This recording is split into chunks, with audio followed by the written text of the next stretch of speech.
The hammer came down with such force that sparks erupted like fireflies in the dimness of the forge. And Martha Coleson knew the moment the metal sang beneath her strike that this horseshoe would outlast anything old Benjamin Hartwell had ever crafted in his 30 years of blacksmithing. She had been working in the back corner of Hartwell's smithy in Cheyenne, Wyoming territory, for nearly 6 months now, ever since the autumn of 1883, when she had arrived with nothing but the clothes on her back and her father's tools wrapped carefully in oilcloth. Benjamin had taken pity on her, a 22-year-old woman alone in a territory town, and given her work sweeping floors and stoking fires. But Martha had watched him work with an intensity that made the old blacksmith uncomfortable, studying every angle of his hammer, every temperature of the glowing metal, every twist of his tongs. Within weeks, she had begun working the metal herself in the early morning hours before Benjamin arrived, and what she produced made him scratch his head in bewilderment. The horseshoes she forged were different, stronger. The iron seemed to respond to her touch in ways that defied his understanding. She tempered them longer, worked them hotter, and somehow intuited the precise moment when the metal reached that perfect balance between hard and flexible. Ranch hands who had bought her shoes on the quiet returned with stories of horses that moved more sure-footedly over rocky terrain, shoes that lasted twice as long as regulation ones, and hooves that seemed healthier for wearing them. Benjamin Hartwell was not a proud man, but he was a practical one.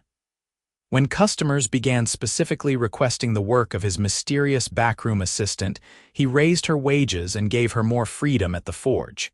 Still, Martha knew she was living on borrowed time. Cheyenne was growing rapidly with the railroad, and with growth came scrutiny.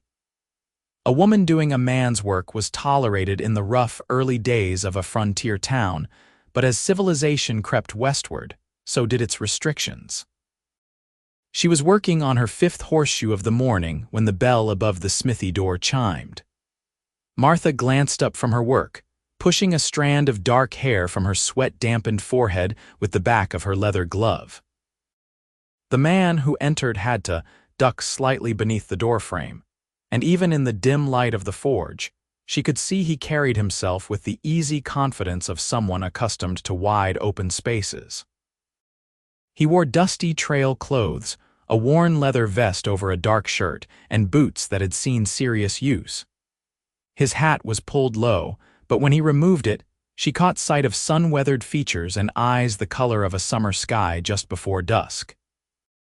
"Looking for Benjamin Hartwell," the man said, his voice carrying the slight drawl of someone who had spent time in Texas before drifting north.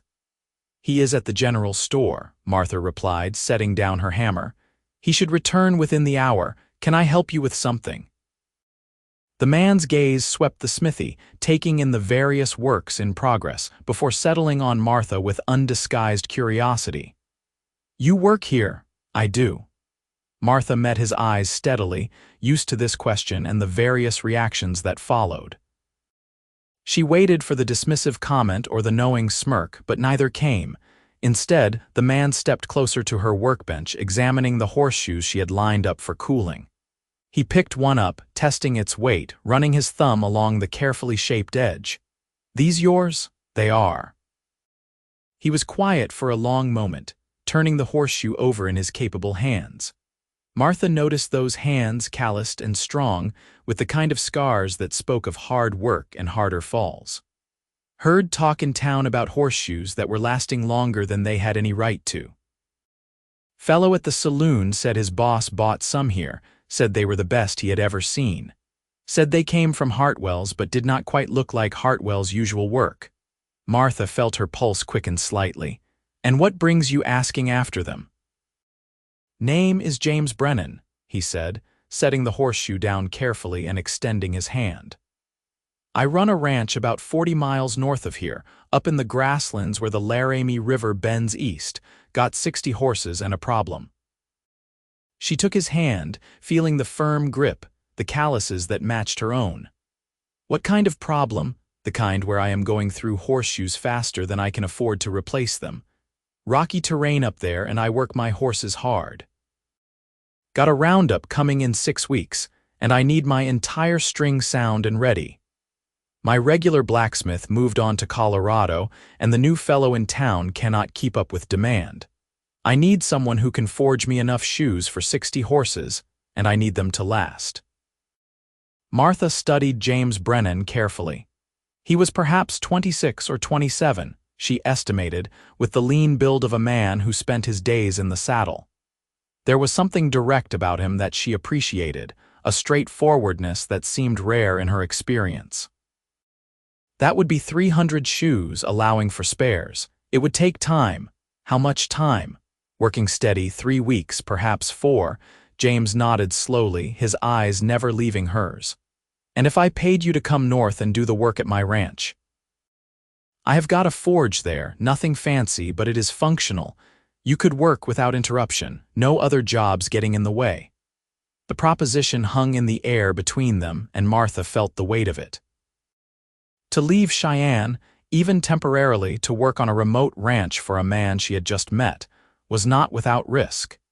Yet something in his direct gaze and steady voice made her believe he was genuine. And if she was honest with herself, the idea of working without Benjamin hovering anxiously nearby, of having access to a forge where she could truly focus on her craft, was deeply appealing. I would need to speak with Mr. Hartwell, she said finally. I have got obligations here. Of course. But before you do, I have got a question. James leaned against the workbench, his expression thoughtful. That horseshoe I just held, how did you make it stronger than regular work? What is your secret? Martha smiled slightly, the first real smile since he had entered. No secret, Mr. Brennan. Just patience and attention. Most smiths rush the tempering because they have got a dozen other jobs waiting. I take my time, work the metal at the right heat, and let it cool properly. Iron has memory, my father used to say. If you listen to it, it will tell you what it needs. Something shifted in James's expression, a kind of respect that settled into his features. Your father was a blacksmith, he was. Taught me everything he knew before he died 3 years ago. We had a small smithy in Missouri, worked mostly for farmers and freight companies. She did not add the rest. How her father's death had left her alone with debts she could not pay, how his partner had tried to force her into marriage to settle those debts, how she had fled west with nothing but her father's tools and her own determination. I am sorry for your loss, James said, and the words sounded genuine rather than perfunctory. A man who can raise a daughter to forge like this, he must have been something special. Martha felt an unexpected warmth in her chest at those words. He was. The bell chimed again as Benjamin Hartwell entered, his arms full of supplies.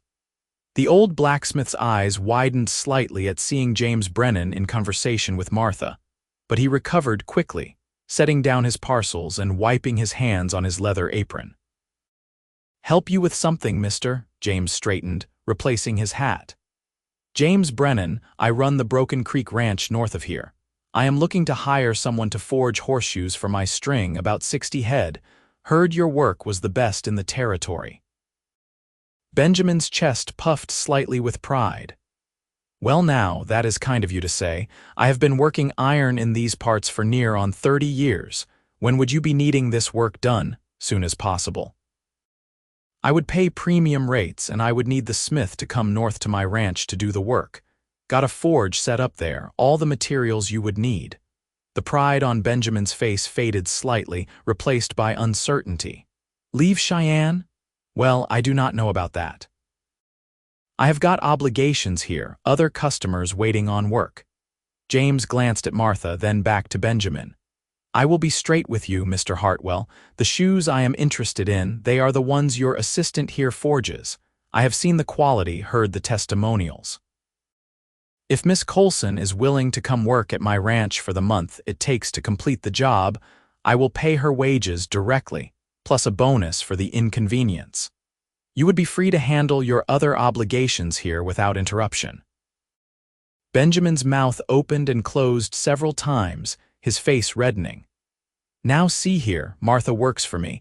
You cannot just come in and hire away my help without so much as a by your leave. I am not trying to steal your employee, Mr. Hartwell. I am offering a temporary contract for specific work. Once the job is done, Miss Coleson would be free to return here if she chooses. The if she chooses hung in the air, and Martha felt both men's attention turned to her. This was her decision, she realized. Benjamin could bluster all he wanted, but he could not actually prevent her from accepting work elsewhere.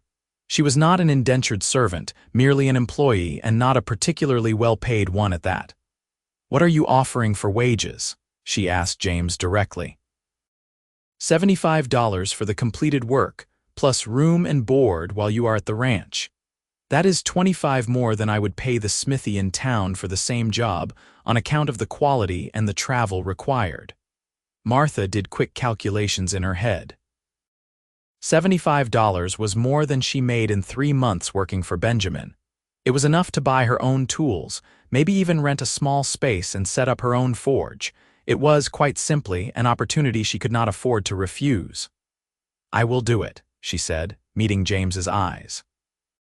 "When would you want me to start?" "I am heading back north tomorrow morning. If you can be ready by dawn, we will ride out together." Benjamin sputtered protests, talking about loyalty and obligations and the impropriety of a young woman traveling alone with a strange man, but Martha barely heard him. Her mind was already racing ahead, planning what she would need to bring, which tools were essential, how she would pack everything onto a horse.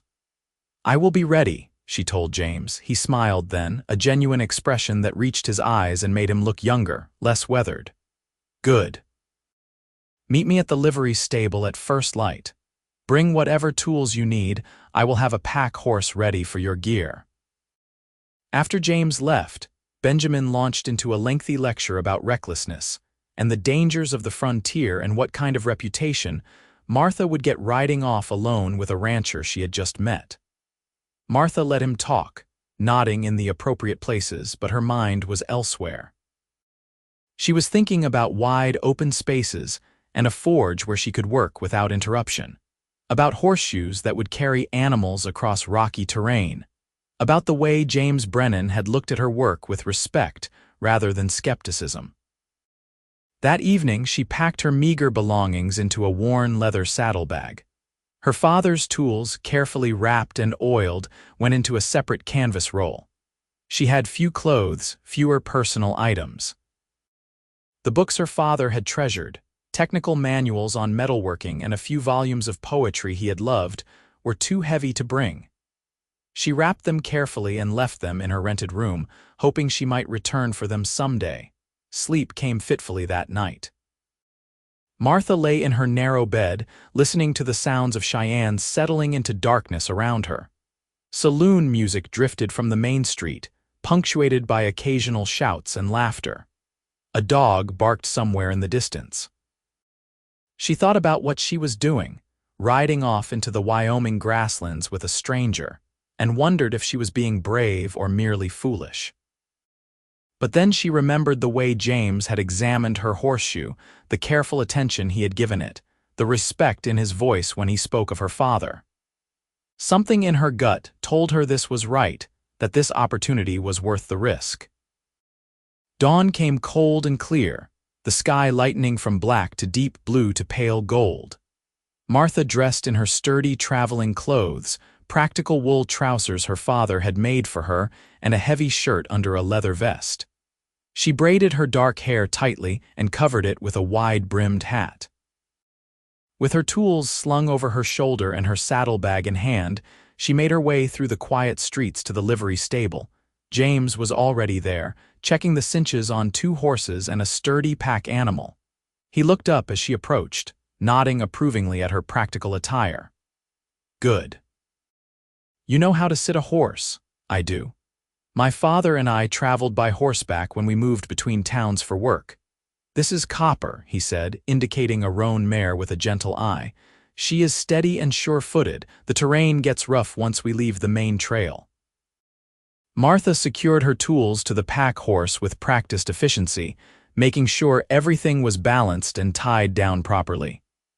James watched her work without comment, but she caught the approval in his expression. When everything was ready, he mounted his own horse, a tall bay gelding, and waited while Martha swung into Copper's saddle. The first hour of riding took them north out of Cheyenne, following the well-traveled road that served the ranches and small settlements scattered across the grasslands. As the sun climbed higher, the town fell away behind them, and the landscape opened into rolling prairie dotted with sage and bunch grass. The morning air was crisp, carrying the scent of earth and growing things, and Martha felt something in her chest loosen and expand. "It is beautiful," she said, and was surprised by how much she meant it. James glanced at her, smiling slightly. "Wait until you see the Laramie River country. This is just the approach. Up north, where the river bends and the Black Hills show on the horizon, that is where it gets really pretty." They rode in companionable silence for a while, the horses settling into an easy pace. James did not seem like a man who needed to fill silence with empty chatter, and Martha appreciated that. She had spent too much time in Cheyenne listening to people talk just to hear their own voices. Out here, with only the sound of hoofbeats and wind through grass, the quiet felt natural and right. Around midday, they stopped to rest the horses and eat a simple meal of bread, cheese, and dried apples that James produced from his saddlebags. They sat in the shade of a lone cottonwood tree, watching the horses graze on the spring grass. "Tell me about your ranch," Martha said, breaking the silence. James leaned back against the tree trunk, his hat tipped low over his eyes. "Bought the land 4 years ago with money I saved from trail driving. Spent 2 years building it up from nothing, just me and a couple of hired hands. We run about 300 head of cattle and maintain the horse string. It is not the biggest operation in the territory, but it is mine and it is profitable. Got a main house, a bunkhouse for the hands, a barn, and the forge. Also got a cook who makes the best sourdough biscuits you will ever eat. How many people work for you?" 6 hands year-round, plus we take on extras during roundup and branding. They are good men, hard workers. I do not tolerate drinking or fighting on the ranch. Man wants to blow off steam, he can ride into town on his day off. Martha nodded, appreciating the clear boundaries. "And the forge, is it well equipped?" "Should be. Previous owner used it regularly, and I have kept it maintained even though I do not have the skill to use it properly myself. Got a good anvil, plenty of coal, all the basic tools. You will have to tell me if there is anything specific you need." "I will make do with what is there. I have learned to be resourceful." James tilted his hat back, studying her with those clear blue eyes. "Can I ask you something? And you can tell me it is none of my business if you want. Go ahead. Why did you come to Wyoming territory?" "Missouri to Cheyenne is not a short journey and you came alone. That takes either desperation or courage, maybe both." Martha was quiet for a moment, considering how much to tell him, but something about the way he asked, without judgment or prurience, made her want to be honest. "Both, I suppose. After my father died, his business partner claimed half ownership of the smithy and all its assets. He offered to forgive my father's debts if I would marry him. He was 53 years old and mean when he drank, which was often. I refused, so he had the sheriff seize the smithy and sell it for debts. I took my father's personal tools before they could be auctioned and left town that night." James's jaw tightened. "That is a raw deal," it was, but it taught me something important. I learned I could not depend on anyone's goodwill or charity. If I wanted to practice my trade, I would have to find a way to do it on my own terms. Benjamin Hartwell gave me a chance in Cheyenne, and I am grateful for that, but I knew it was temporary. Eventually, someone would object to a woman working a forge, and Benjamin would have to let me go to keep the peace. "So you are planning to set up on your own eventually?" "I am. Once I have saved enough money and found the right location. Maybe a smaller town where people care more about quality work than about who is doing it.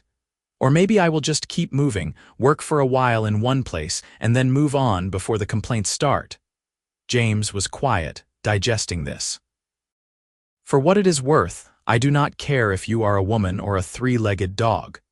If you can forge shoes that keep my horses sound, that is all that matters to me. And any of my hands gives you trouble about it, they will answer to me." The simple declaration warmed Martha more than she wanted to admit. "Thank you." They mounted up again and continued north. The landscape gradually changed as they rode, the flat prairie giving way to more rolling terrain. They crossed several small creeks, the horses picking their way carefully over the rocky bottoms. Martha saw antelope in the distance, their white rumps flashing as they bounded away. A hawk circled overhead, riding the thermals. As afternoon stretched toward evening, James pointed ahead to where a line of cottonwoods marked the course of a larger river. "That is the Laramie. We will camp there tonight and make the rest of the journey tomorrow. Ranch is about 4 hours' ride from the river crossing." They made camp in a sheltered spot among the cottonwoods, where a bend in the river created a natural windbreak. James unsaddled the horses and hobbled them to graze while Martha gathered firewood. She noticed he moved with the easy efficiency of someone who had made countless such camps, and she tried to match his competence with her own contributions. When the fire was crackling and coffee was heating in a battered pot, James produced supplies for a more substantial meal than their midday stop. Salt pork, beans, and cornbread wrapped in cloth. He cooked with the same quiet efficiency he brought to everything else, and soon the smell of food made Martha realize how hungry she was. They ate as the sun set in brilliant streaks of orange and gold across the western sky. The river burbled nearby, and the horses huffed contentedly as they grazed. Martha felt a strange peace settle over her, a sense of rightness she had not experienced in the months since leaving Missouri. "Can I ask you something now?" she said as they cleaned their plates with sand from the riverbank. "Fair is fair," James replied, settling back against his saddle. "Why did you come looking for me specifically? You could have hired any blacksmith in Cheyenne or brought someone from another town. Why track down the woman forging shoes in the back of Hartwell's smithy?" James poked at the fire with a stick, sending sparks spiraling into the darkening sky. "Couple of reasons, I suppose. First, like I said, I heard good things about the shoes coming from Hartwell's, and when I looked at them, I could see the difference in quality. Second, I talked to Tom Morrison. He runs the freight company in town. He told me about the young woman Smith who forged iron fittings for his wagons that held up better than anything he had bought before. Said you had a gift for understanding metal." He paused, and Martha waited, sensing there was more. "But the real reason," James continued slowly, "is that I know what it is like to have to prove yourself twice as hard because people do not think you belong. When I bought the Broken Creek Ranch, I was 23 years old. Every established rancher in the territory thought I was a fool kid who would lose his stake within a year. They would not sell me cattle, would not help when I needed extra hands for roundup, basically did everything they could to make sure I would fail. I had to work twice as hard as anyone else just to get half the respect. But you succeeded anyway." "I did. And I remember the few people who gave me a chance when no one else would. So when I heard about a skilled smith who was being kept in the back room because she was a woman, I figured the least I could do was give her the same chance someone gave me." Martha felt something shift in her chest, a warmth that had nothing to do with the fire. "That is a good reason." They talked long into the night, the conversation flowing easily between them. James told her about building the ranch, about the hard first winters and the satisfaction of seeing his cattle herd grow. He talked about the land with a passion that made it clear he loved this country, the harsh beauty of the Wyoming grasslands, the way the sky went on forever. Martha found herself telling him about her father, about learning metalwork at his side, about the satisfaction of creating something strong and lasting with her own hands. When they finally settled into their bedrolls on opposite sides of the fire, Martha lay awake for a while, staring up at the vast expanse of stars overhead. She thought about James Brennan and his quiet competence, his directness, the way he had given her a chance without condescension. She thought about the ranch waiting ahead, the work she would do there, the possibility of proving herself yet again. But mostly, she thought about the way he had looked at her across the campfire, with something in his eyes that might have been respect or might have been something else entirely. Something that made her pulse quicken in a way that had nothing to do with fear or uncertainty. She fell asleep to the sound of the river and woke to birdsong and the smell of coffee. James had the fire going already and was frying bacon in a pan. They ate quickly, broke camp with practiced efficiency, and were on the trail again as the sun climbed above the eastern horizon. The final leg of the journey took them through increasingly beautiful country. The grasslands rolled away in every direction, dotted with wildflowers just beginning to bloom. They crossed several more creeks, past a small herd of cattle bearing James's brand, a broken line over a creek symbol. The Black Hills showed dark on the northern horizon, and as they crested a rise, James pointed ahead. "There, that is Broken Creek Ranch." Martha shaded her eyes and looked where he indicated. In a valley where the Laramie River bent sharply east, she could see buildings laid out in a practical arrangement. A main house, larger than she expected, built of logs and stone. A long bunkhouse, a substantial barn, and several other outbuildings. Corrals held horses, and she could see cattle grazing in the distance. Smoke rose from the main house chimney. As they rode down into the valley, Martha felt her nervousness return. She was about to enter a world of men who might not welcome a woman working among them. But James seemed to sense her apprehension, because he turned in his saddle and gave her a reassuring smile. "My crew knows you are coming and why. They have been complaining about the Horseshoe situation for weeks, so they are going to be happy to have someone here who can solve the problem. Just be yourself, show them what you can do, and they will come around." They rode into the ranch yard, and immediately several men emerged from the bunkhouse and barn. They were a rough-looking crew, weathered and work-hardened, dressed in the practical gear of working cowboys. But their expressions were more curious than hostile as they took in Martha's arrival. James dismounted and helped Martha down from Copper, though she did not really need the assistance. "Everyone, this is Martha Coleson, the blacksmith I told you about. She is going to be working the forge for the next month to get our horses shod properly. Martha, this motley crew is my ranch hands." He went through introductions quickly. There was Sam, the oldest at perhaps 40, with a grizzled beard and sharp eyes. Miguel, a younger man with Mexican heritage and a ready smile. Billy, barely 20 and eager-looking. 3 others whose names Martha struggled to catch in the rapid succession. "Welcome to Broken Creek, miss," Sam said, touching the brim of his hat respectfully. "We are glad to have someone who knows their way around a forge. Some of us have been trying to do our own shoes and making a hash of it." "I will do my best for you," Martha said, meeting his eyes steadily. A woman emerged from the main house, wiping her hands on an apron. She was perhaps 50, solidly built, with gray-streaked hair pulled back in a practical bun. Her face was weathered but kind, and she smiled as she approached. "This must be the smith James told me about.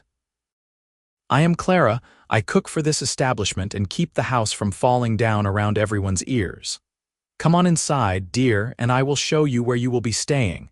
These men can handle the horses and your gear." Martha glanced at James, who nodded. "Go on, Clara will get you settled. The forge is ready whenever you want to look at it, but that can wait until you have had a chance to catch your breath." She followed Clara into the main house, which was larger and more comfortable than she had expected. The front room held a massive stone fireplace, several chairs, and a dining table that could seat a dozen people. The walls were log, chinked carefully and hung with a few simple decorations. It was clean and practical, a working ranch house rather than a showplace. "James has his room upstairs," Clara explained, leading Martha up a narrow staircase. "Usually the hands stay in the bunkhouse, but we are not putting you out there with 6 men. There is a spare room up here that should suit you. It is not fancy, but it is private and clean." The room was small but comfortable, with a narrow bed, a washstand, a chest of drawers, and a window that looked out over the corrals.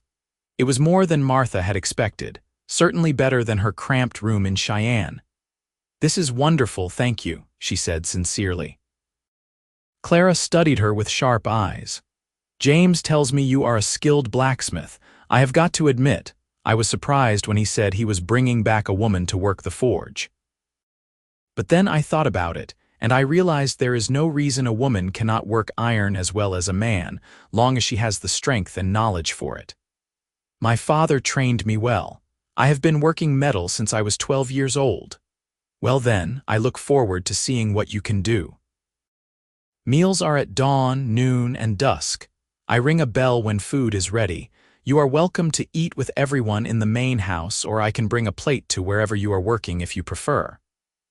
"I will eat with everyone, if that is all right. I do not want special treatment." Clara smiled approvingly. "Good. I think you and I will get along just fine. Now you freshen up, and when you are ready, come down for something to eat. I imagine you are hungry after 2 days on the trail." After Clara left, Martha stood at the window looking out over the ranch. She could see James down in the yard, talking with his men, gesturing as he gave instructions.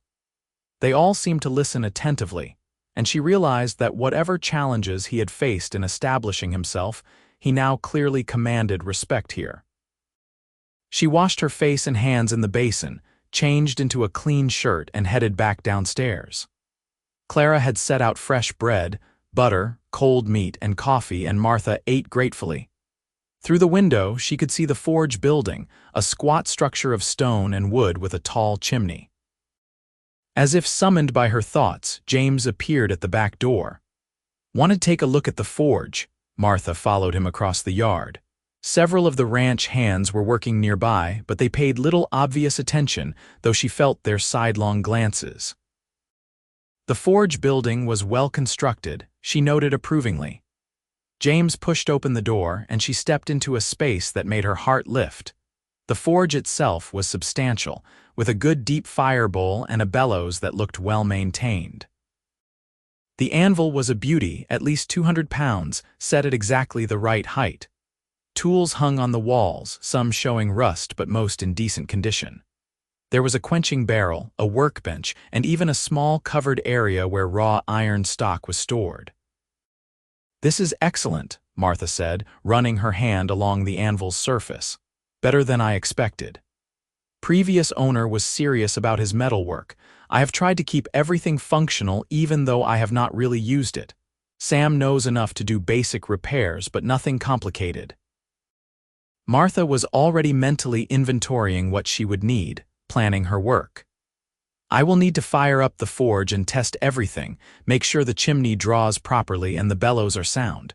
But assuming it all works as it should, I can start forging shoes tomorrow. Take whatever time you need to get set up. And Martha," he paused, his expression serious, "if any of the men give you trouble, you tell me immediately. I meant what I said. You are here to do a job, and I expect everyone to respect that. I appreciate it, but I can handle myself. I have dealt with difficult men before. I am sure you have. But this is my ranch and my crew follows my rules. Just want you to know you have my backing." The sincerity in his voice made her meet his eyes, and for a moment they stood there in the dim light of the forge, something unspoken passing between them. Then James cleared his throat and stepped back. "Right. Well, I will leave you to get acquainted with the space. Let Clara or me know if you need anything." After he left, Martha spent the next hour exploring the forge, testing tools, checking supplies. Everything was in better condition than she had dared hope. She got a fire going to test the chimney draw and was pleased when smoke vented cleanly without backing up into the workspace. The bellows worked smoothly, and the water barrel was full. As evening approached, Clara's bell rang for supper. Martha washed up and made her way to the main house, feeling nervousness flutter in her stomach. This would be the first time sitting down with the whole crew, and she knew it would set the tone for the month ahead. The dining room was crowded when she entered. The ranch hands were already seated around the long table, passing bowls of food. James sat at the head, and he gestured to an empty chair beside Clara. Martha took the seat, nodding at the men around the table. The meal was hearty and good: beef stew with vegetables, fresh bread, and dried apple pie for dessert. The men ate with the focused intensity of people who worked hard physically, but the conversation was easy and ranged across various ranch concerns. Martha listened more than she talked, getting a sense of the crew dynamics. Sam was clearly James's segundo, his second in command. Miguel had a gift for horse training and was working with several young colts. Billy was eager to prove himself, though the older hands teased him good-naturedly. The others, whose names she was learning, each seemed to have their role and place in the ranch hierarchy.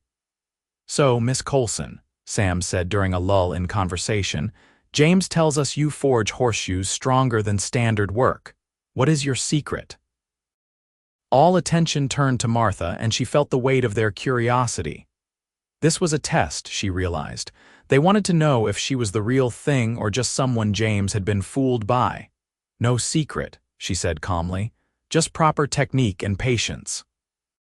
Most shoes fail because they are forged too quickly or tempered incorrectly. Iron needs time to reach the right temperature, and it needs to cool at the right rate. Rush either process and you get metal that is either too brittle or too soft. I take the time to do it right." "My father was a farrier," Miguel said. "He taught me a little about horseshoes. He always said good shoes were as important as good saddles for a working horse." "Your father was right.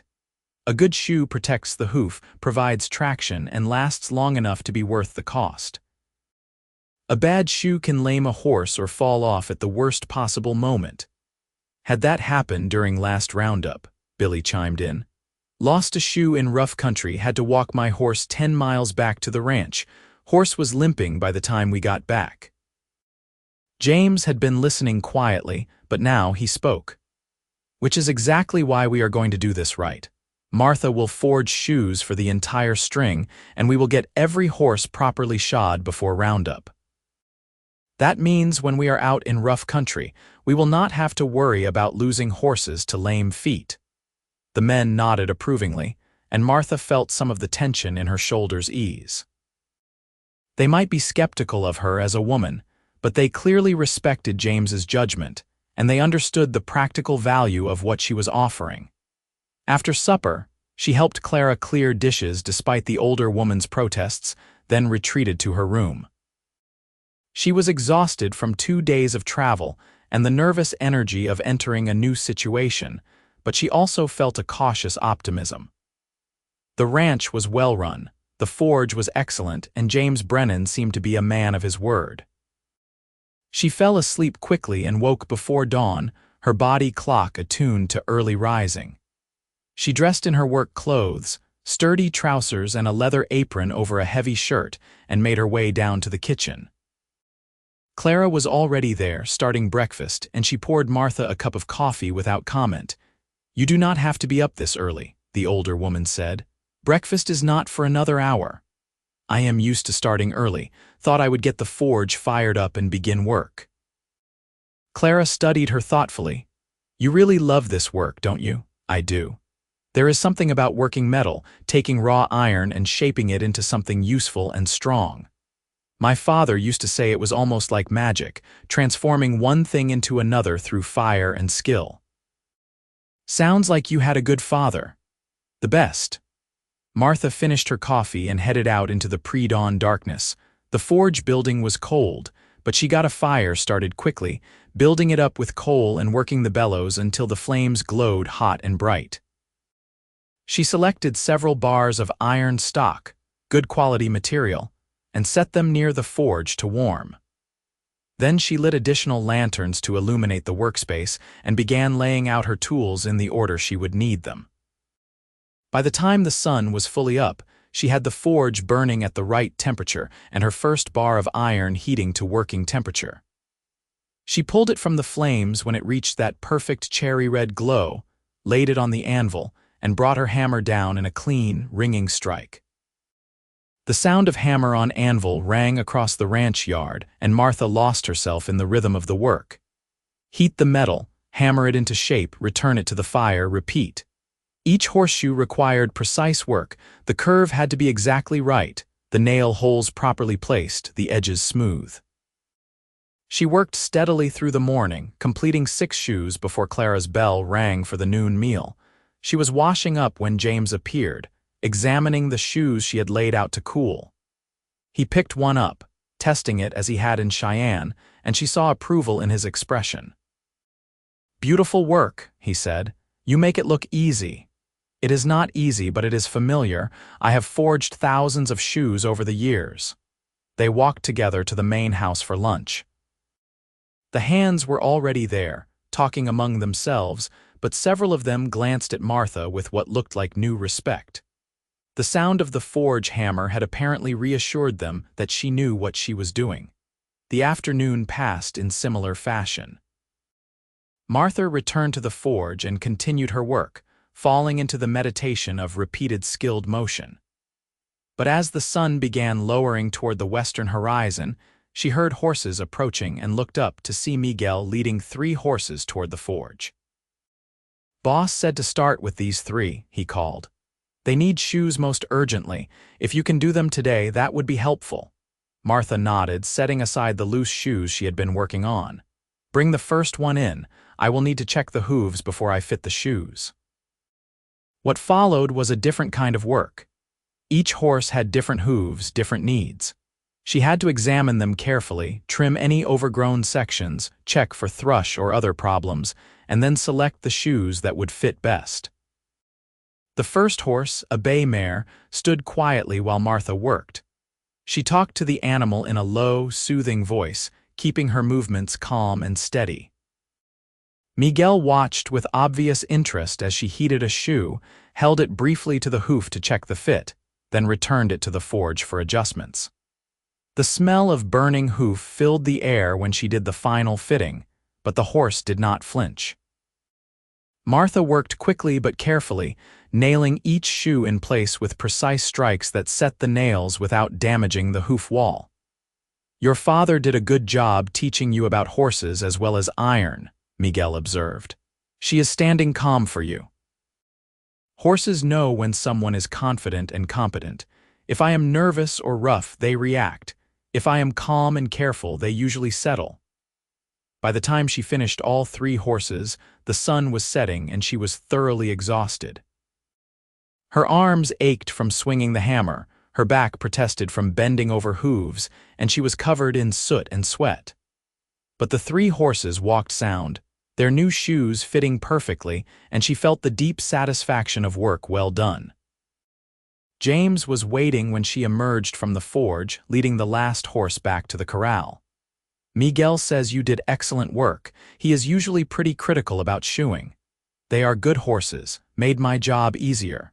They walked together toward the main house as dusk settled over the ranch. The sky was painted in shades of purple and gold, and the first stars were appearing overhead. Martha was acutely aware of James's presence beside her, the easy way he matched his stride to hers, the comfortable silence between them. "You held up well today," he said. "That was a full day's hard work and you never slowed down. I am used to hard work." "I know. But I also know there is a difference between working in a town smithy and working on a ranch. Different pace, different demands." Martha glanced at him, seeing the genuine concern in his expression.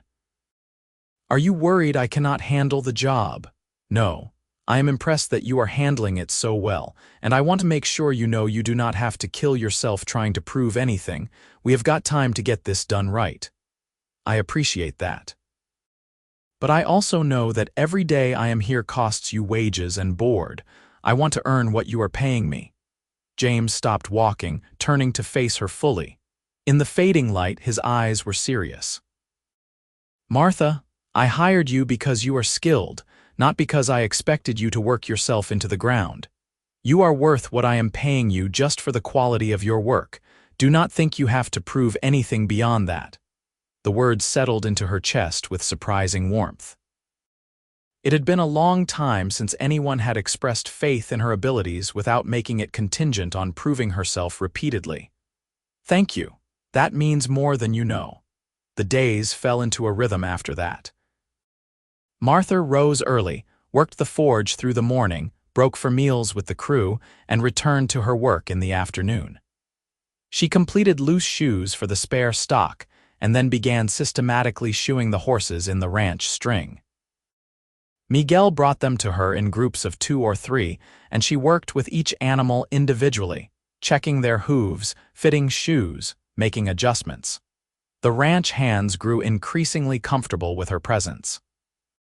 Sam started stopping by the forge in the evenings to watch her work, asking questions about technique. Billy brought her a better set of tongs he had found in the barn, thinking they might be useful. Miguel began helping with the horses without being asked, holding them steady while she worked on difficult fits. And James was a constant presence, though he never hovered or interfered. He checked in daily to see what she needed, brought her water when she forgot to take breaks, and talked with her in the evenings after supper. They sat on the porch of the main house as the stars came out, and their conversations ranged across everything from ranching to books to their respective philosophies of life. Martha found herself looking forward to those evening conversations more than she wanted to admit. James was intelligent and thoughtful, with a dry sense of humor that caught her off guard and made her laugh. He listened when she talked, really listened, and remembered details from previous conversations. He asked her opinion on ranch matters, from the best grazing rotation to whether he should expand his cattle operation, treating her thoughts with the same respect he gave his most experienced hands. 3 weeks into her stay at Broken Creek Ranch, Martha realized with some surprise that she had shod nearly 50 of the 60 horses.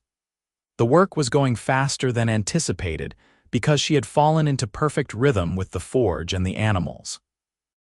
But the realization also brought a pang of something she did not want to examine too closely. In another week or so, the job would be done, and she would return to Cheyenne. The thought of leaving the ranch, of going back to her cramped room and the constraints of town life, felt unexpectedly painful. She had grown attached to this place, to the wide-open spaces and the honest work, to Clara's cooking and the ranch hands' rough camaraderie. And if she was being honest with herself, she had grown attached to James Brennan in ways that went beyond professional respect. She was thinking about this as she worked on a particularly difficult shoe fitting. The horse, a large buckskin gelding, was fractious and kept pulling his hoof away. Martha was patient, talking to him softly, but her mind was elsewhere and she made a mistake. The horse shifted just as she was driving a nail, and instead of going cleanly into the hoof wall, the nail skidded and drove into her thumb. Pain lanced through her hand, sharp and immediate. Martha bit back a cry and quickly pulled the nail free, blood welling from the puncture wound. The horse, sensing her distress, jerked back, and she had to let him go before she could assess the damage. "Let me see that." She had not heard James approach, but suddenly he was there, taking her injured hand gently in his.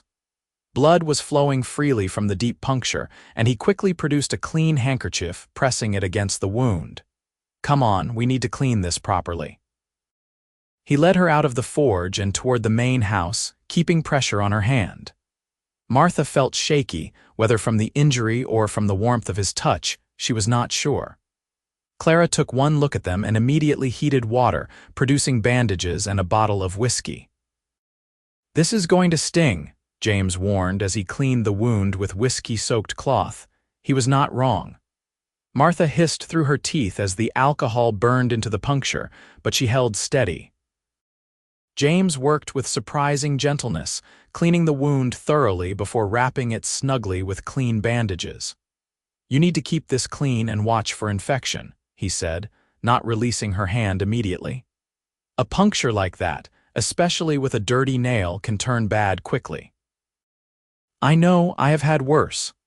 I do not doubt it, but that does not mean you should be careless with this one." His eyes met hers, and she saw genuine concern there mixed with something else, something that made her breath catch. I will be careful, she said softly. They were sitting very close, James still holding her bandaged hand in his.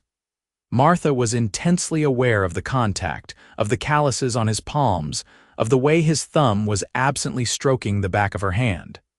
The moment stretched between them, charged with unspoken feeling. Clara broke the spell by bustling back in with fresh coffee. You should rest that hand for the remainder of the day, she said firmly. No more forge work until tomorrow at the earliest. Martha wanted to protest, but the throbbing in her thumb suggested Clara was right. I suppose I can work on planning shoe specifications for the remaining horses. Or you could actually rest, James suggested with a slight smile. The world will not end if you take an afternoon off. She ended up spending the rest of the day on the front porch with a book Clara lent her, a volume of frontier adventure stories that was surprisingly engaging. Her hand throbbed steadily, but not unbearably, and she found herself relaxing in a way she rarely allowed. James joined her in the late afternoon, bringing 2 glasses of cool water. He settled into the chair beside her, stretching his long legs out and tipping his hat over his eyes.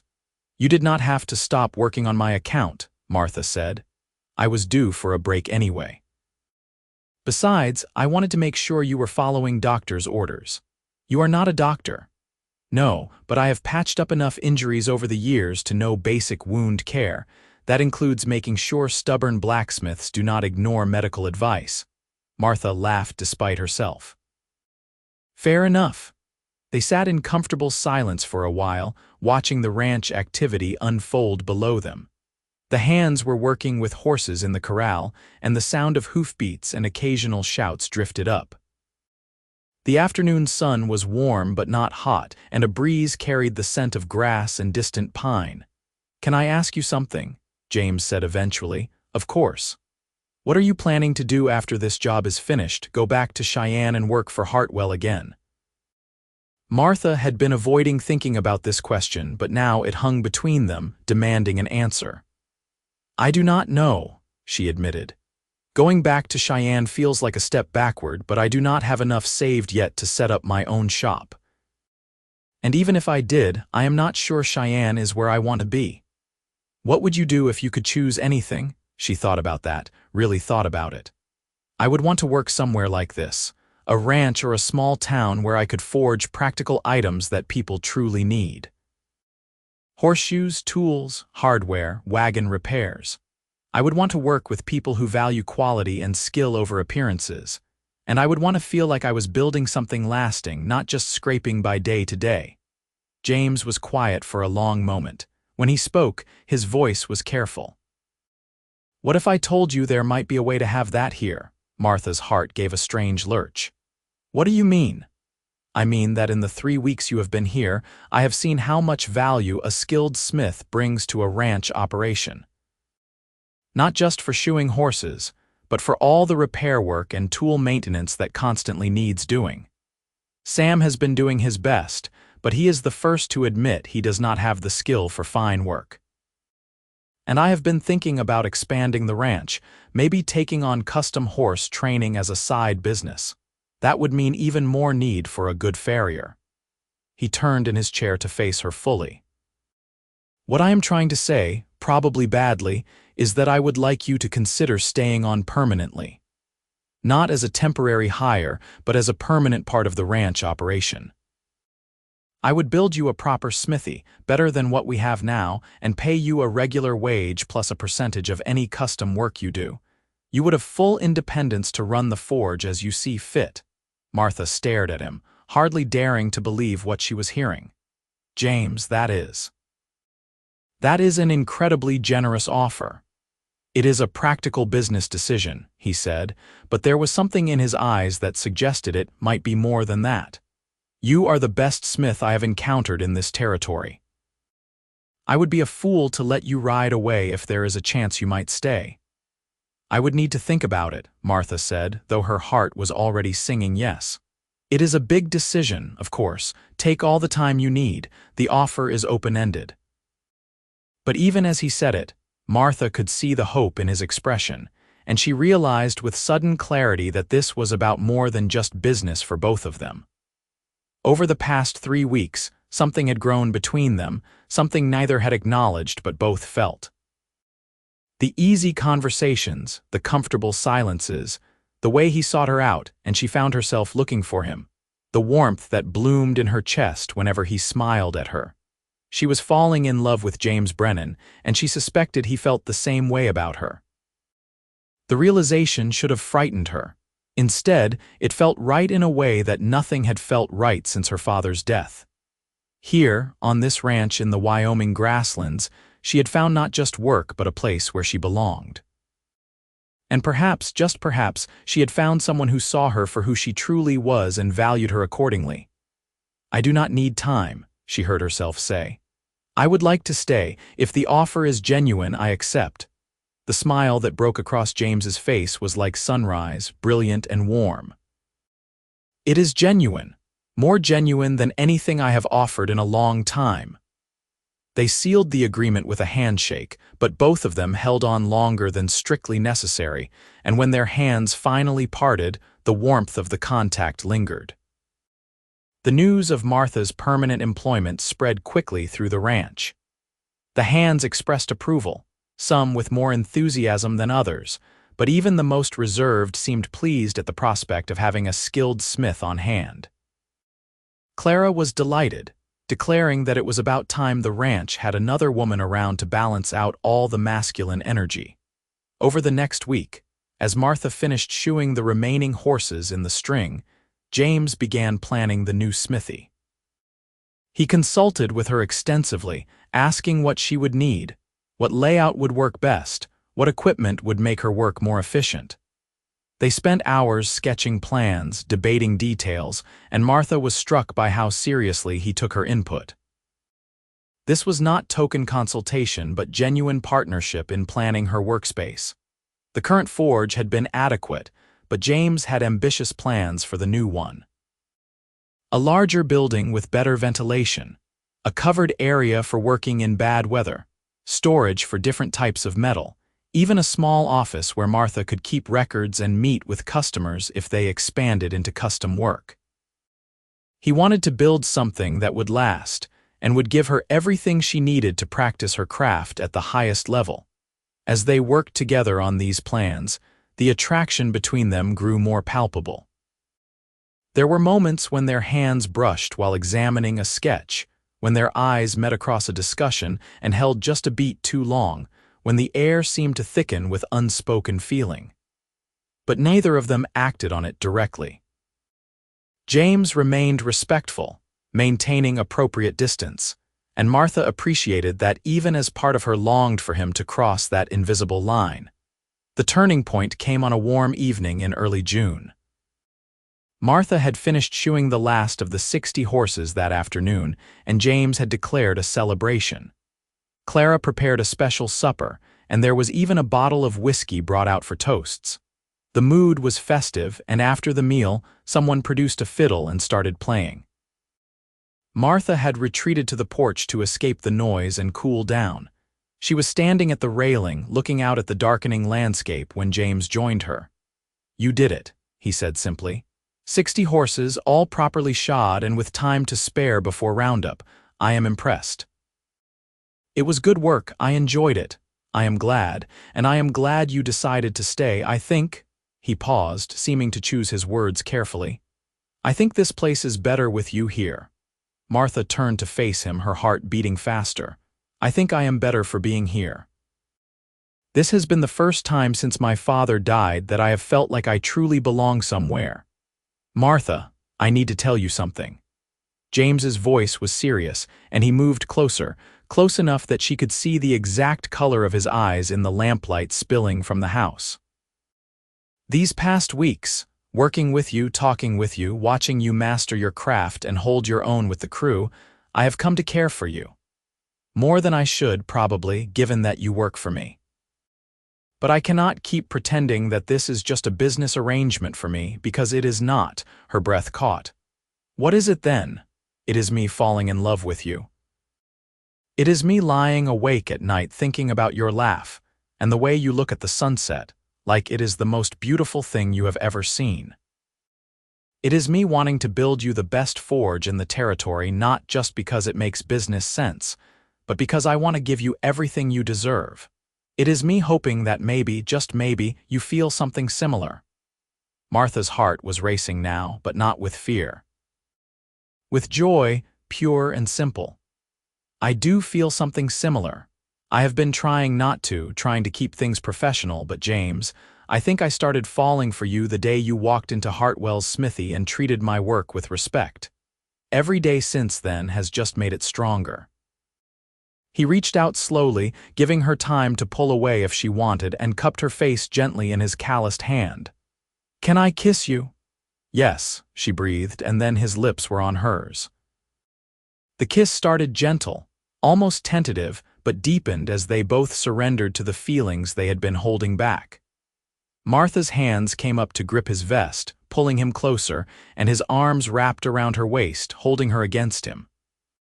It was a kiss full of promise and restrained passion, of everything they had not said and everything they were beginning to feel. When they finally broke apart, both were breathing hard. James rested his forehead against hers, his hands still at her waist. "I should probably tell you that I have never felt this way before," he said quietly. "I have known women, cared for some of them, but this is different. You are different." "I am not going to pretend to be something I am not," Martha said. "I am not a delicate town woman who will defer to you in everything. I have opinions and I am stubborn and I need to work to feel whole. I know. That is part of why I love you. I do not want someone delicate or deferring. I want a partner, someone who will challenge me and work beside me and make this ranch better through her own strength. Then I think we might have a chance at something real." They kissed again, and this time there was less hesitation and more certainty. When they finally went back inside, hand in hand, the ranch hands took one look at them and knowing smiles spread around the room. Clara actually clapped her hands in delight. "About time," Sam said gruffly. "The whole crew has been waiting for you two to figure out what was obvious to everyone else." The weeks that followed were among the happiest of Martha's life. Construction began on the new smithy, and she threw herself into the work alongside the hired carpenters, wanting to understand every detail of her new workspace. James consulted her on every decision, and she marveled at how well they worked together, how their different skills and perspectives complemented each other. Their relationship deepened as they spent time together, both working and in quiet moments. James took her riding through the most beautiful parts of the ranch, showing her hidden valleys and creek crossings. They talked for hours about their hopes and dreams, about the ranch's future, about the life they might build together. He told her about his childhood in Texas, about losing his parents to fever and making his way north through determination and hard work. She shared more about her father, about the pain of losing him and the fear that had driven her west. One evening in late June, as they sat together watching the sunset paint the sky in shades of crimson and gold, James took her hand. "Martha, I know we have not been courting for very long in the traditional sense, but I am not a man who wastes time or plays games. I know what I want, and what I want is you, not just for now, but permanently. I want to build a life with you here on this ranch. I want to wake up beside you every morning and fall asleep beside you every night. I want to face whatever challenges come our way together." He shifted, and Martha realized with shock that he was kneeling beside her chair. From his pocket, he produced a simple gold ring. This was my mother's. It is not fancy, but it is real gold, and it meant a lot to her. "Martha Coleson, will you marry me?" Tears sprang to Martha's eyes, but they were tears of joy. "Yes," she said, her voice breaking slightly. "Yes, I will marry you." He slipped the ring onto her finger, and it fit perfectly, as if it had been waiting for her all along. Then he was pulling her into his arms, kissing her deeply, and Martha felt something settle in her chest, a sense of rightness and home she had been searching for without knowing it. They married in August, in a simple ceremony at the ranch. The local preacher came out from the nearest town, and the entire crew served as witnesses. Martha wore a simple blue dress that Clara had helped her sew, and James wore his best shirt and vest. They spoke their vows under the wide Wyoming sky, promising to love and honor each other, to work together and support each other, to build a life based on mutual respect and genuine partnership. The wedding celebration lasted late into the evening. Clara had outdone herself with the food, and someone had brought a guitar to accompany the fiddle. There was dancing and laughter, and Martha found herself passed from one ranch hand to another as they each wanted to congratulate her properly. But it was James she kept returning to, drawn to him like metal to a magnet.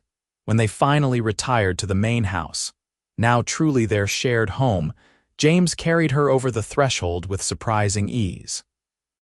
They had moved his belongings to the larger bedroom, the one that would now be theirs together, and Martha saw that he had placed wildflowers in a jar on the dresser. "I wanted it to be special," he said, suddenly shy in a way she had never seen from him. "It is perfect," she assured him, reaching up to cup his face. "All of this is perfect." Their wedding night was tender and passionate by turns, a discovery of each other that went beyond the physical. Martha had been nervous, but James was patient and gentle, showing her pleasure she had never imagined. They talked and laughed and loved each other through the night, and when Martha finally fell asleep in his arms as the first light of dawn crept through the windows, she felt utterly content. The months that followed settled into a rhythm that felt sustainable and right. Martha ran the forge, which was completed in September and exceeded even her ambitious hopes. It was a beautiful workspace, practical and well-designed, and she threw herself into the work with renewed passion. In addition to maintaining the ranch's horseshoes and equipment, she began taking on custom jobs from neighboring ranches. Her reputation spread quickly, and soon she had more work than she could easily handle. James ran the ranch with steady competence, and his operation continued to prosper. The cattle herd grew, and he began the horse training business he had mentioned, capitalizing on Miguel's skills. But he also made sure to carve out time for Martha, for quiet evenings together and Sunday rides through their land. He never took her for granted or treated her as anything less than his full partner. They had their disagreements, of course. Martha's stubbornness occasionally clashed with James's tendency to make decisions quickly, and they had to learn to navigate conflict without letting it damage their bond. But they discovered that they could argue honestly and then reconcile genuinely, and their relationship grew stronger through working through difficulties rather than avoiding them. Clara was a constant presence, a kind of surrogate mother to both of them. She delighted in having Martha in the house permanently and took it upon herself to teach the younger woman all the domestic skills her father had never had time for. Martha learned to bake bread and preserve vegetables, to sew more complicated garments and manage household accounts. In return, she helped Clara with the heavier work and shared the load of feeding the ranch crew. The first winter of their marriage was hard but not unbearable. Snow came early to the Wyoming grasslands that year, and there were stretches where the temperature dropped far below freezing. But the ranch was well prepared, the cattle had good shelter, and the house was snug and warm. Martha continued to work the forge even in the coldest weather, bundled in layers of wool and leather, and found that she loved the contrast between the frigid air and the heat of the fire. It was during that winter that Martha realized she was pregnant. She had suspected for a few weeks, but when she finally confirmed it with Clara's knowing assistance, she felt a mixture of joy and trepidation. She wanted children with James, had talked about it in the abstract, but the reality of actually carrying his child was overwhelming. She told him one evening after supper as they sat by the fire. James had been reading a stock catalog, but he set it aside immediately when he saw her serious expression. "What is wrong?" he asked, concern evident in his voice. "Nothing is wrong, at least I do not think so. I am," she paused, searching for the right words. "James, I am going to have a baby." "We are going to have a baby." For a moment, he simply stared at her, and Martha felt a flicker of worry. Then his face broke into the most joyous smile she had ever seen on him. He crossed the room in 2 strides and pulled her into his arms, lifting her off her feet and spinning her around. "A baby," he said, his voice thick with emotion. "Martha, that is the most wonderful news. Are you sure? Are you feeling all right? Do you need anything?" She laughed at his sudden stream of questions. "I am sure I am feeling well, and I do not need anything except for you to stop spinning me around." He set her down carefully, as if she had suddenly become fragile. "Sorry, this is incredible. How long have you known?" "I have suspected for a few weeks, but I wanted to be certain before I told you. Clara confirmed it today. If her estimates are correct, the baby should come in late summer, probably August." James sank into his chair, pulling Martha onto his lap. "August, that is 7 months away. We have so much to prepare. We will need to set up a nursery, and you should not be working such long hours in the forge and—" "James," Martha interrupted gently. "I am pregnant, not ill. I can continue working for several more months. Women do it all the time." "I know, but you are not just any woman. You are my wife, and you are carrying my child. I want to make sure you are safe and healthy." She softened at the genuine concern in his voice. "I appreciate that, and I promise I will be careful and listen to my body, but I need to keep working. It is part of who I am." They negotiated a compromise. Martha would continue forge work but reduce her hours and avoid the heaviest jobs.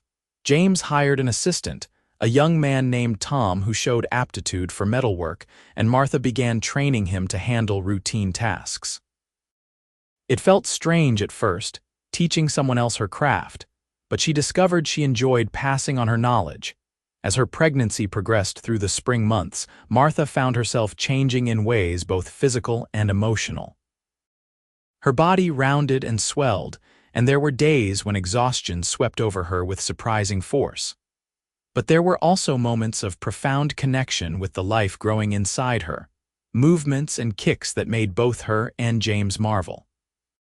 James was attentive to the point of being overprotective, but he learned to temper his concern when Martha reminded him firmly that she was capable of knowing her own limits. The ranch hands treated her with a combination of respect and awkward care, clearly unsure how to behave around a pregnant woman but determined to be helpful. In June, as Martha's belly grew large and unwieldy, she finally admitted it was time to stop forge work until after the baby came. Tom had progressed well in his training and could handle the routine work. Martha spent her final weeks of pregnancy preparing the nursery, sewing baby clothes with Clara's help, and trying not to feel useless. "You are growing a human being," Clara reminded her when she complained about her enforced idleness. "That is the hardest work there is, even if it does not look like labor." Labor, when it came in mid-August of 1885, was indeed the hardest work Martha had ever done. It started in the early morning with mild cramps that gradually intensified into waves of pain. Clara immediately took charge, sending one of the hands for the midwife from town and setting up everything needed in the bedroom. James paced anxiously until Clara banished him, declaring that nervous husbands were more hindrance than help. The labor lasted through the day and into the evening. Martha had thought she knew pain and exhaustion from years of forge work, but this was different, all-consuming and relentless. But Clara and the midwife coached her through it, and whenever she felt like she could not continue, she thought about James waiting downstairs and the baby she was bringing into the world. Finally, as the sun set in brilliant colors outside the window, Martha gave a final tremendous push and heard the most beautiful sound in the world, her baby's first cry. "It is a boy," the midwife announced, quickly cleaning the infant and wrapping him in soft cloth. "A healthy, strong boy." They placed him in Martha's arms, and she looked down at her son in wonder. He had a dusting of dark hair and his father's nose, and when he opened his eyes, they were the deep blue of all newborns.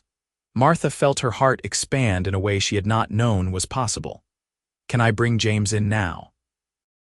Clara asked gently. "Yes, please." James entered cautiously, his face pale with anxiety, but when he saw Martha holding their son alive and well, his expression transformed. He crossed to the bed and sank down beside them, staring at the baby with absolute awe. "He is perfect," James whispered. "You are perfect. Martha, I love you so much." "We need to name him," Martha said, adjusting the blanket around their son. They had discussed names throughout the pregnancy but had never quite settled on one. Now, looking at her son's face, Martha knew exactly what felt right. "What about Daniel?" "Daniel James Brennan, after your father and you." James's eyes filled with tears. Martha had learned that her father's name had been Daniel, and she had mentioned once that she would like to honor his memory. That James remembered touched him deeply. "Daniel James Brennan," he repeated. "It is perfect. He is perfect. You are perfect." The days after Daniel's birth were a blur of sleepless nights and constant feedings, of learning how to care for an infant and adjusting to their new reality. But there were also moments of pure joy, like when Daniel first smiled at 6 weeks old, or when James fell asleep in the rocking chair with his son on his chest, or when Martha nursed her baby while watching the sunrise through the bedroom window. As Daniel grew from infant to baby to toddler, Martha gradually returned to forge work. It was different now, balanced around her son's needs, but she found she could manage both motherhood and her craft with Clara's help and James's unwavering support. Tom had become quite skilled and could handle many jobs independently, which gave Martha flexibility.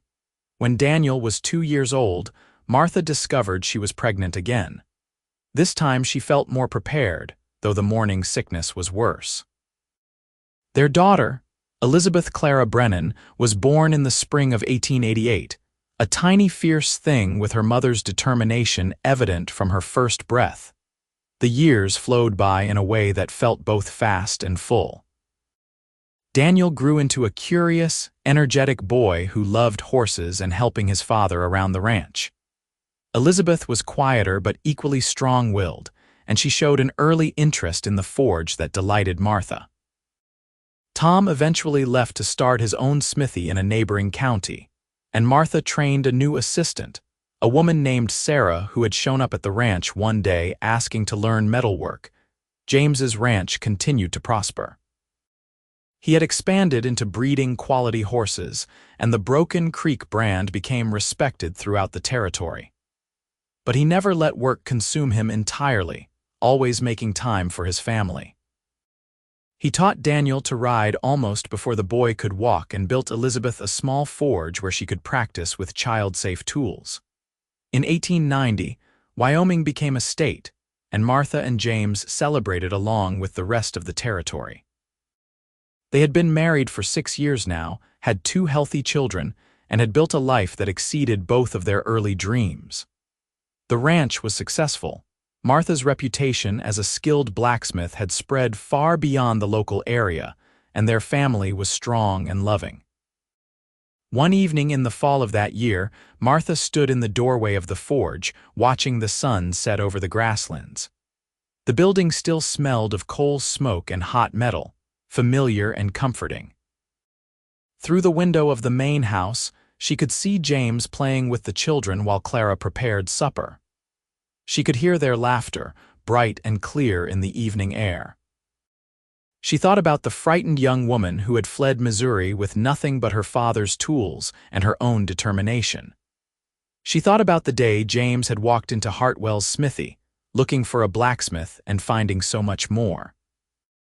She thought about all the choices and chances that had brought her to this moment, standing in her own forge on her own land with her own family waiting for her in the house she called home. James appeared in the doorway behind her, slipping his arms around her waist and resting his chin on her shoulder. "Supper is almost ready. Clara sent me to fetch you." Martha leaned back against him, savoring his warmth and solidity. "I was just thinking about how far we have come." "We have come pretty far," he agreed. "From that first day in Cheyenne to here, it has been quite a journey. Do you ever regret it, taking a chance on a woman blacksmith? Not for a single second. You are the best thing that ever happened to me, Martha Brennan. You and our children, this life we have built together, it is everything I never knew I wanted." She turned in his arms to face him, looking up into the face she had come to love so deeply. There were lines at the corners of his eyes now that had not been there when they first met, and a few strands of gray in his dark hair. But he was still the same man who had respected her work, who had offered her not just a job but a future, who had seen her strength rather than just her gender. "I love you," she said simply. "Thank you for giving me a chance, for believing in me, for building this life with me." "I love you too," he replied, kissing her softly. "Always have, always will." They walked together to the house, hand in hand, as the stars began to appear in the darkening sky. Inside, the children were arguing playfully over who got to sit where at supper, and Clara was orchestrating the chaos with practiced ease. It was ordinary and perfect, the kind of domestic scene Martha had never imagined for herself in those dark days after her father's death. As they sat down to eat together, Daniel chattering about the foal he had helped deliver, Elizabeth demanding to know when she could start working with real metal, Clara offering second helpings, and James catching Martha's eye across the table with a smile that still made her heart skip, Martha felt a profound gratitude for the life she had found in the Wyoming grasslands. She had come west with nothing but her skills and her courage, forging horseshoes stronger than standard work, because she refused to compromise on quality. James had hired her for his ranch, seeing past convention to recognize her talent. But what they had built together went far beyond that initial transaction. They had forged something else in the fire of their shared work and mutual respect, a partnership, a family, a love that had proven as strong and lasting as the best metal Martha had ever worked. The years continued to unfold with their mixture of challenges and joys. Daniel grew into a capable young man who took to ranching with natural skill, learning from his father but also developing his own ideas about modern techniques. Elizabeth pursued her interest in blacksmithing with single-minded determination, and by the time she was 12, she was producing work that rivaled Martha's at the same age. Martha and James faced difficulties together: hard winters, dry summers, cattle prices that fluctuated unpredictably, the occasional conflict with neighboring ranchers. But they navigated each challenge as a team, drawing on each other's strengths. Martha's practical problem-solving complemented James's strategic thinking, and they discovered that together they could handle almost anything. In 1895, when Martha was 34 and James 38, they welcomed their third and final child, a son they named Thomas after the grandfather James had never known. His arrival was unexpected but deeply welcomed, and the older children doted on their baby brother with touching devotion. As the new century approached, Broken Creek Ranch stood as one of the most successful operations in the state. James had built on his initial stake with wisdom and hard work, but he was the first to acknowledge that much of their success came from Martha's contributions. Her forge work had expanded to include custom tools for other ranches, decorative ironwork for the growing towns, and even some artistic pieces that found buyers in Denver and beyond.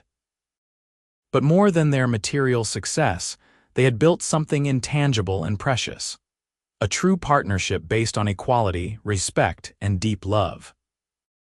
They had raised children who understood that strength came in many forms, that gender did not determine capability, and that the best relationships were built on mutual support rather than prescribed roles.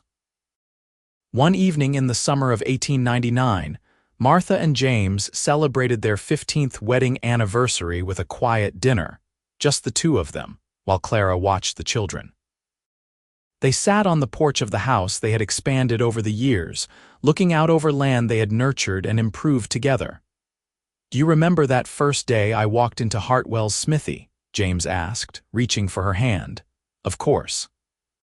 You looked at my horseshoe like it was the most interesting thing you had ever seen." "It was. But I was also looking at you and thinking you were the most interesting woman I had ever met. You had soot on your face and fire in your eyes, and you met my gaze without flinching. I knew right then that you were someone extraordinary."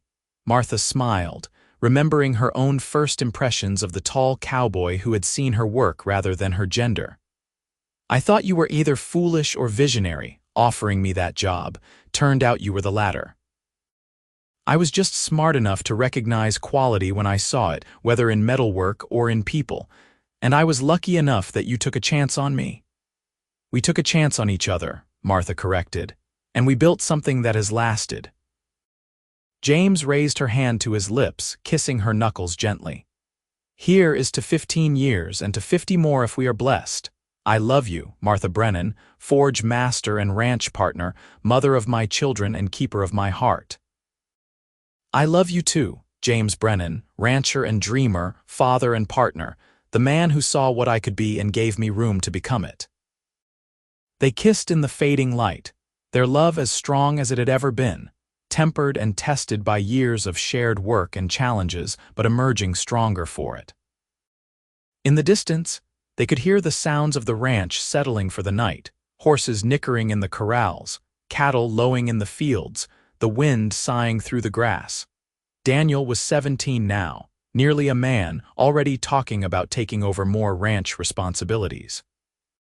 Elizabeth was 13, talented and determined, splitting her time between the forge and the stables. Little Thomas, at 4 years old, was a bundle of energy who wanted to do everything his older siblings did. As Martha leaned against James's shoulder, watching the first stars appear, she thought about the journey that had brought her here. From that desperate flight from Missouri to the uncertain arrival in Cheyenne, from the back corner of Hartwell's smithy to her own forge on her own land, from solitary independence to this rich, full life surrounded by family and purpose, she had forged more than just horseshoes over the years. She had forged a life, beating it into shape through determination and skill, through courage and hard work, through the willingness to take chances and the wisdom to recognize opportunity. And she had found a partner who respected her strength, who valued her contributions, who loved her not despite her unconventional skills but partly because of them. The Wild West was changing, growing more settled and civilized with each passing year. Towns were expanding, the railroad was bringing more people and commerce, the rough edges were being gradually smoothed away. But here on Broken Creek Ranch, Martha and James had carved out a space where the old values of independence, hard work, and genuine partnership still thrived. Their children would inherit not just land and cattle, but a legacy of innovation and equality, the understanding that worth came from ability rather than convention.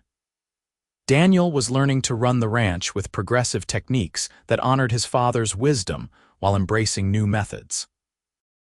Elizabeth was becoming a master smith who would carry on Martha's reputation and perhaps exceed it. Thomas would grow up in a world where his mother's work was respected and his father's support of her was seen as natural rather than unusual. As the years continued to pass, Martha and James grew older together with grace. They watched their children mature into capable adults who made them proud. They saw their ranch prosper and adapt to changing times.